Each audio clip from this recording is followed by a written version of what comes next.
Buying awesome things is cool for yourself. Creating awesome things is cool for everybody. If only we could have more of that.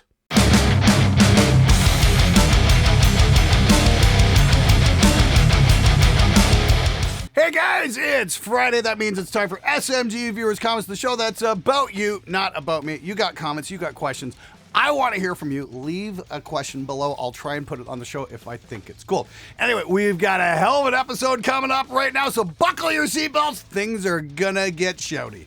Hi Glenn, if you don't see this now, I'll ask you on Monday Mix Reviews. I am a truancy specialist full-time. I try to keep kids from dropping out of school. I have a student who wants to drop out to pursue music, but I am trying to convince her not to. I managed to convince her a third time.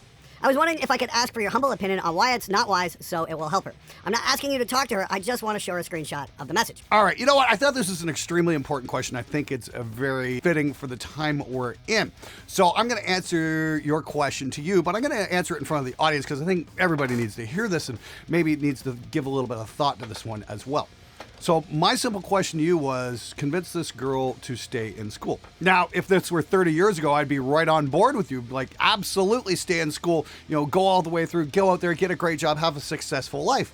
But this isn't 1993. My simple question to you, you didn't put one very simple thing in that statement. Why she should stay in school? Because my question to you is, where's the reward for the hard work? When I came out of school, I got my first house for $60,000. I bought it when I was 23, and you know what? That had my first studio in it, and I was able to base my entire life off of that purchase. However, that same house these days sells for $300,000. $300,000! What fucking kid coming out of school is ever going to be able to afford that? You do the math, okay? Kids in Canada right now have to save 20 to 25 years to make a fucking down payment on a house. Not pay off a mortgage, just to afford the fucking down payment. So I ask you again, where's the fucking incentive to work hard? Answer me that, smart guy. You know what? Maybe this girl sees this. Maybe she's a little smarter than you're giving her credit for. Maybe she's got big dreams. Sure, we all do while we're young. My take on this is, you know what? Maybe she should be going for it because you just don't know. I can tell you this, though. I will fucking guarantee you this. If she goes down the route of your system, is that she's going to get out of school, get a shit job for shit wages, and break her body and be fucking miserable in life and never be able to afford her own home. That's the fucking truth of the situation. The system you're pushing is broken. It doesn't work for young people anymore. So maybe the girl should drop out and go do music because at least she'll spend her time enriching her life and enjoying it. She might be poor, but at least she'll enjoy herself along the way. I'd say that's much more desirable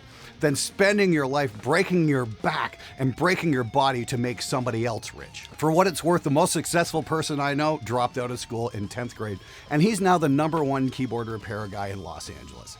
He's more successful than all his teachers put together. My answer to your question isn't actually directed at the girl who wants to leave school to go pursue music. My question is to you, pal. What are you offering kids coming out of schools these days in terms of a sustainable lifestyle? Answer that or shut the fuck up. Seeing the guy's bed in his recording space is pretty devastatingly sad, not gonna lie. The sacrifices you have to make to be a musician are real. Bro could have been moving out of that garage but dropped $7,000 on acoustic panels. This kind of ties in with the first thing. Yes, being a musician does require sacrifices. Yes, my drummer friend Dave probably could be living in a much nicer place. Maybe then again, real estate's not exactly cheap these days, so maybe he's fine just where he is. Yes, he's making it work. Is it ideal? Maybe not, but maybe it is for a musician. It all comes down to, what do you want out of life? I listen to a lot of Gary Vee podcasts, and he'll talk about, people who waste their money, buying these big houses so they've got rooms they never fucking use. And I think that's a great point. Same kind of thing here. Dave's maximizing the space he has so it works for his situation. And you know what? The dude's really happy with that too. So once again, the lifestyle a lot of us are being sold might not be ideal for you. Ask yourself one simple question. What's going to make you happy in life? Because ultimately, that's what I want to see you guys out there do and achieve, is find some happiness in your life and not throw your money away on bad products. Can't you just talk normally? Okay, Philip, we'll do it your way. Hi, everybody. My name's Glenn. Welcome back to the channel. Sorry I haven't posted in a while. Okay, today's tutorial, we're going to learn how to lick toilets, okay? But before we can do that, I need to spend 7 minutes on bullshit that has nothing to do with the title said, but you can listen to my whole background. Okay, first you want to go to File, Open. Is that what you're looking for? Wrong channel, pal! Thank you for putting in the work as always. Guitar players absolutely listen with their eyes, think with their wallets, and talk out of their ass. 32 years of playing here, and I've wasted thousands upon thousands of dollars chasing something you point out in every single one of these videos. Keep up the good work, because everything you do does make a difference to those that listen. The trick is getting these horses to actually drink instead of whipping out their wallets and falling victim to the grifters. Remember, kids, electric guitar tone wood is fucking bullshit. Stop buying from these used car salesmen. Yeah, what he said. All right, everybody, this video is brought to you by all of us over at Spectre Digital and our brand new plugin, Singularity. Now, your support is what helps me continue to fund the channel and give you guys the kind of reviews and tutorials that you love. It also helps us make more plugins that we think will really help you make your music production sound better and get your mixes done quicker. So we finally did it, Singularity. After years of complaining about bass players, I decided to take matters into my own hands. This is a virtual bass instrument and amp sim in one plugin. There is literally no excuse for not having incredible sounding bass on your recordings anymore. You get ultra realism and full tone shaping options, including 2 different preamps and cabinet impulses by yours truly. This one plugin is all you're gonna need.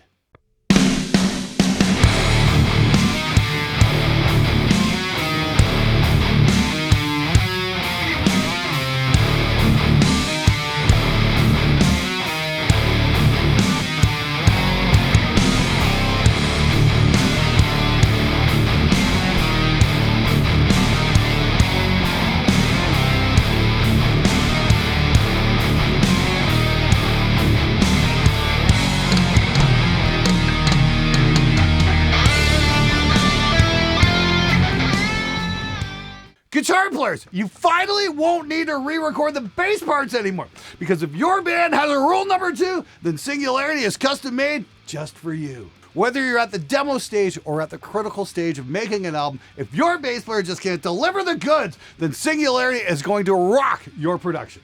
Links in the description below. Go grab it now.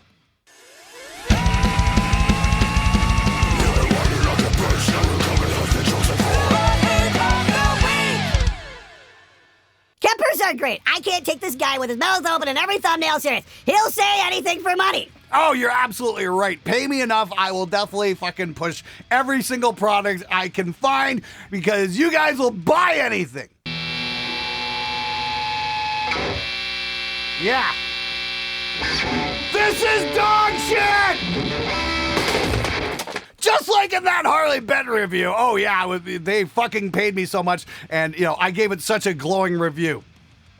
Now, for the love of crumb, would you please try paying attention for once? The whole point of the show is consumer advocacy. So, you know, when something really cool comes along like this product, the Tonex, which will hold its own against a Kemper and in some cases beat it, you can check out my video where I shot this out against the Quad Tour Cortex and the Kemper, and it was almost impossible to tell the difference in the mix. This is a fantastic product, and it's only $399. Why wouldn't you get this? Why would you be pissed about that episode? Oh yeah, right, probably because you spent $2,000 on a Kemper.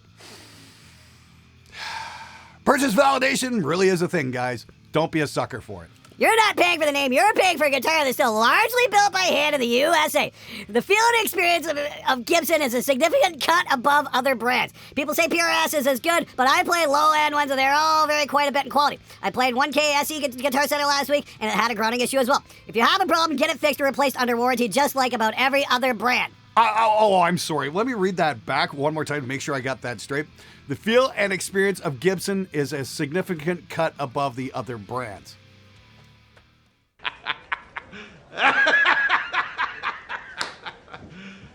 You serious? Well, the feel and experience I've had with Gibson in here is very unstable tuning, having to throw albums worth of rhythm tracks out because they can't keep in tune with themselves, and shitty amateur level paint jobs that look like they have more in common with kindergartners with finger paints than by actual fucking guitar professionals. Your mileage may vary, of course, but then again, if you drunk the Kool-Aid and you think Gibson's actually worth that kind of money, dude, all I can say is get well soon. I'm a guitarist for over 20 years, and I've owned a Kemper since it was first released. I was keen to try the Tonex, but I tried the demo, and honestly, it was unplayable. It sounded like trash. I must be missing something? Yeah, Ben, it definitely sounds like you're missing something, like you didn't either use an impulse response on it or you had an impulse going into another impulse. Please see my video, 13 mistakes to avoid when recording amp sims, and that should clear a few things up for you. It went out last week, and you can find it right here. Definitely recommend it.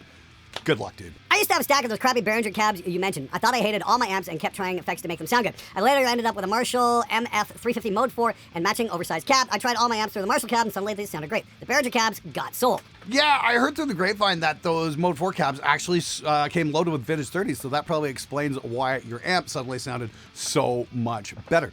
The insane thing is those Behringer cabs are built really solid. Yes, they're MDF, but they're all braced on the inside, and they actually make a great platform for different speakers. The great thing is you can get them dirt cheap. I got mine for like $100. Yeah, the Jensens that they ship with are fucking terrible. They're an atrocity, and I wouldn't recommend anybody tries playing any kind of guitar with them at all because they're just fucking terrible. Probably because Behringer bought, 100,000 of them for the cheapest price they could get, and so they can increase somebody's bottom line somewhere along the way. But if you drop in some fucking cool speakers into those cabinets, suddenly those cabinets become fucking amazing. That's what I found out last year anyway when we bought the worst guitar cabinet we could find and just dropped some better speakers in. Definitely a video worth checking out as well. If you're looking for the ultimate bargain bin guitar cab, yeah, look for an old Behringer. Just be ready to buy better speakers. I've heard good stuff played on a shovel, a Hello Kitty kids guitar, and one guy just strung 2 tables. I gotta say, I'm starting to think it might not matter as much as I've been led to believe. Thanks, Glenn. Pickups! They're gonna make your guitar sound so much better! It's enough to get me to the boiling point, yeah! Well, I guess the main argument not to base your success off your looks is that as you age and your looks inevitably fade, so will your popularity, because you're attracted to an audience who primarily cares about the visuals. In turn, people whose primary selling point is their talent and they just happen to be physically attractive can still be a lot more successful in their old age than those who merely use their looks to hide their mediocrity. German model once said, music and fashion go together well, both are short-lived. Perhaps where music is, metal usually isn't, because the aesthetics are the smallest part in which metal tends to be about. I'd say that's an accurate statement. There's a lot of older metal bands that are still around and still touring and still playing and still packing them in. That's one thing about Judas Priest. Nobody ever accused them of being a boy band, that's for sure. But speaking of bands based on looks, anybody remember the Spice Girls? What have they been doing lately? I can't tell you how many bands come through my studio where every member thinks they are the technical master of their band. Everyone needs to be going 100% through the whole song. Most bands fail to recognize that more or less vocal in a song, it's usually the most important part. Complicated riffs and drumming can be cool, but if there's no space for a vocalist, it's just a bunch of people making noise. There are exceptions to this for sure. But there are so many people out there that equate technical instrument prowess with good songwriting or good composition, which when often that is just not the case. Dude, that is one of the best takes on the whole I'm an awesome guitar player thing I've ever heard. Just because you're a good guitar player does not make you a good songwriter. We've heard it again and again and again and again and again and again on Monday mix reviews. Just these songs that fucking go on and on and on and fucking go absolutely nowhere. Henry Rollins said in the book Get in the Band, really cool book by the way, you should definitely read it. There's people who can talk and say absolutely nothing. I think that's the case for a lot of guitar players as well. They can play but say absolutely nothing. Not to be twatty, but I thought you were the consumer advocacy guy.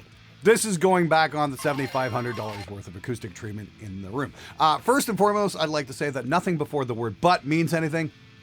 And secondly, I didn't purchase that acoustic treatment, nor did I make any recommendations for that acoustic treatment. I merely wanted to see what would happen if you installed that much money's worth of acoustic treatment and how big a difference that would make. So if you had been paying attention to that video, you would have realized that yes, indeed, that video was consumer advocacy.